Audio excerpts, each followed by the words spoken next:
What is going on, Xbox and YouTube? Now, today I'm here to talk to you guys about everything in NHL 16 that I hate. So far, there are so many things in this game that are just totally different, and just because they're different doesn't necessarily mean they're better, and we'll jump into that in a few minutes here. But I will start with the simplest thing, which I really do not understand this at all, but I'm sure a lot of people have noticed this, that the in-game menu for Hockey Ultimate Team is god-awful slow. It's even slower than the NHL 15 menu. The menu takes forever to apply a contract or a boost card to your player, and if you're looking to boost several players in your team, you could easily spend 25 to 30 minutes boosting your team for one game, because there is no longer any duration boosts in the game. You cannot durate your guy for a 15-game duration or a 5-game duration or a 3-game duration. There is no such thing as durating your boosts anymore. So if you put a +5 on your goalie or your player, that +5 is only there for the first freaking game, or for the one game you play. So that can get pretty fucking annoying. And yeah, like I said, the menu is not responsive at all. It is 10 times worse than it was in NHL 15, and it just makes applying contracts and boosts and switching your team around a lot more difficult and more time consuming. So there's the number one thing so far that I really just do not understand and don't like at all. It kind of makes me wonder, what the hell were they doing this whole time? Like, you know, you're supposed to make things better, not worse. So the menu is now a good 5 seconds slower than it used to be, so that's beautiful. There are no longer any boost durations, which is actually something I kind of like, because then it doesn't allow people to boost their players, and it's more of a fair playing field for the Hockey Ultimate Team community.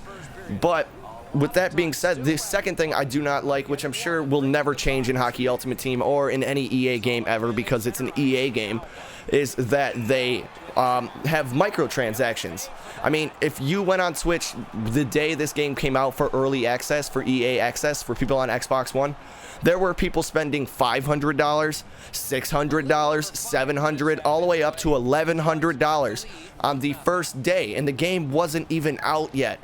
It was only out for early access. So people have spent well over $1,000 in this game before they even actually played the game. So how is a regular person like me that's playing the game for skill, not for price tags, how is a regular person like me even supposed to compete with somebody that spends money like it's nobody else's business? I, for one, am not going to buy a $60 game and spend $700 on fucking opening up hut packs because I want to have the best team. If you spend $700 on hut packs and you do have the best team, so what? You spent $700. You're fucking stupid.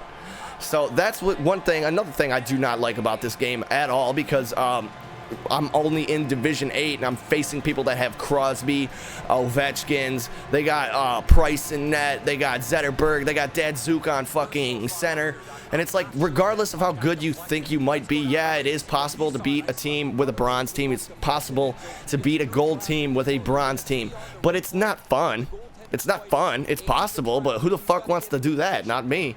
So just for that, I really just do not understand that, but that seems to be the way most games are going nowadays. Hey, you could play the game and get everything you want, or you could just give us $5. It sounds a lot like my HTC phone when I go and play a mobile app game on there. Hey, you want to spend all day playing this mobile app game, or would you rather just give us $5 and we'll give you that awesome player or that character or that new weapon or whatever?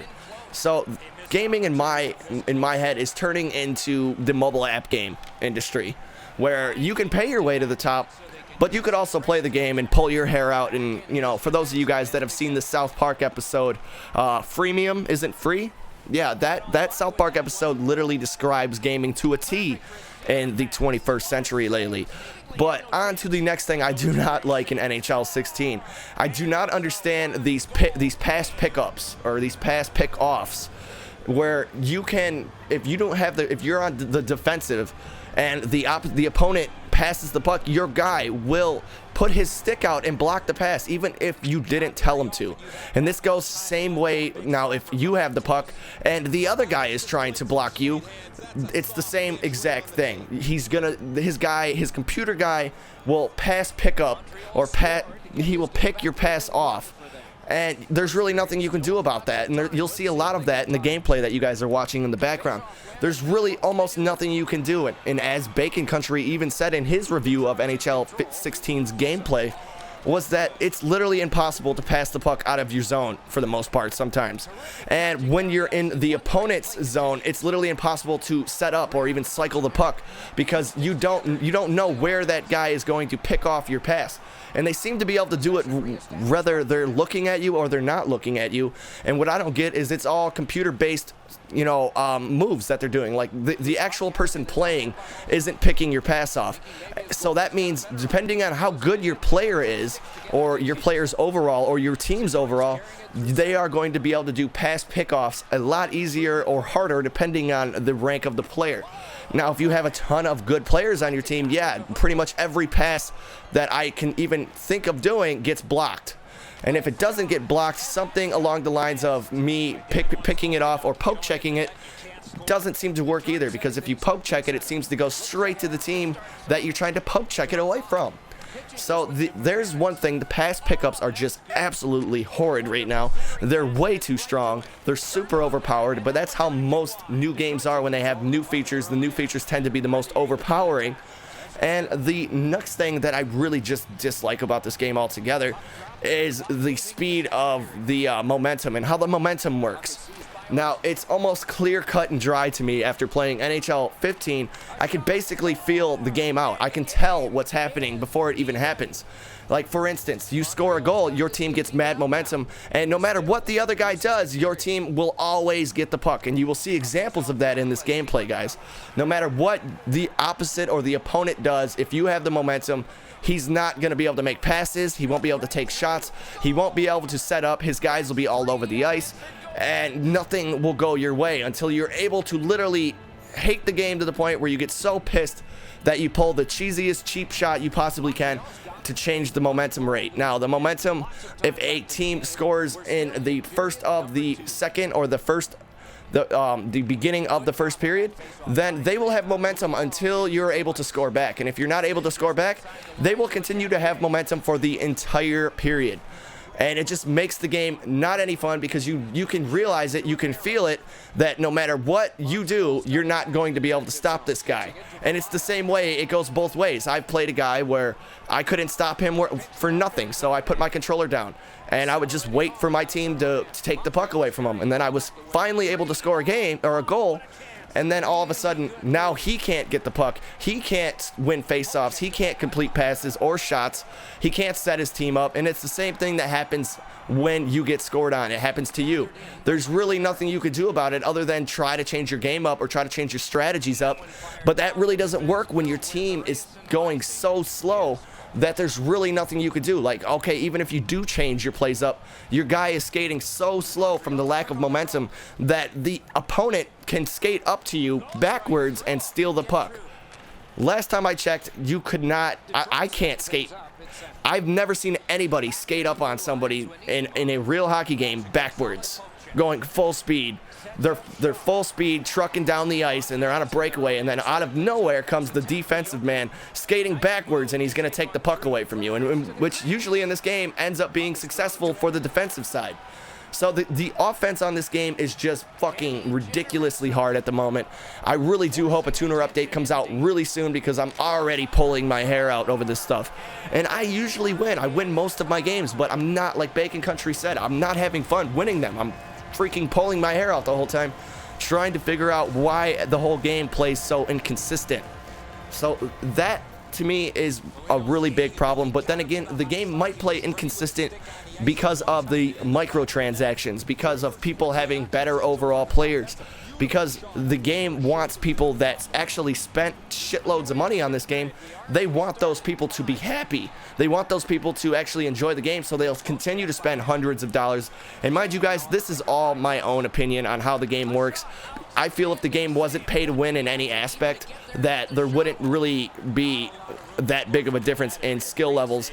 And it's not even skill. It wouldn't be that difference in what I call, I know you guys are going to fucking hate this, but what I call ice tilt. It's ice tilted. And by ice tilt, I mean the momentum has been shifted to the other team. So regardless of what you do, your team is slower. They don't set up. They don't do anything right. And it has nothing to do with who you are or how good you are at the game, because you can only control one guy at a time. And if your team is not properly setting up in the formations or the forecheck that you tell them to, then nothing's going to go your way, because you're looking for a pass that will never come, or you're looking for that cross crease that the guy's never going to do, even though you have him set up to do that. But that's how the game shifts the momentum between each team. And now, mind you guys, this is all an opinion. You can feel free to hate what I said. You can disagree, but that's what the world's all about. If you guys believe it's different than that, I would love to hear your side of the story. But based off of what I've played the last 2 days, I am not happy at all right now. Everything needs to be completely fixed. The whole game, in my opinion, is broke in several areas. But another thing I really dislike about the game is the fact that you cannot really get anything accomplished, and you just really just pull your hair out trying to do anything. And let's recap for a second.